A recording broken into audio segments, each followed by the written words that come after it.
ای الله، ای الله، طالب علمان اهل سنت را بعد از مرگشون هم زنده نگه بدار تا که اجر به اینها برود، تا که اجر به اینها برود، نام اینها به مانند دیگر از علما رحمه الله گفته شود.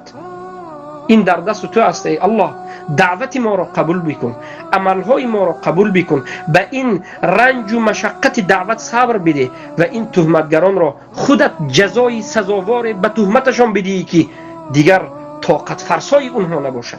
چهرهشان را سیاه بکن، به مردم حقیقت حالشان را، رسواگیشان را بیان بکن و الله اخزهم الله، الله آنها را خارشان بکن، الله خارشان بکن تا که به دیگرها عبرت بشود که به دین الله بازی نکن.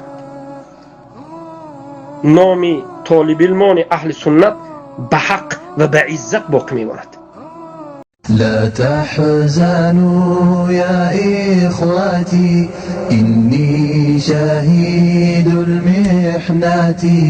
لا تحزنوا يا إخوتي إني شهيد المحنة. أجالنا محدودة ولقاؤنا في الجنة.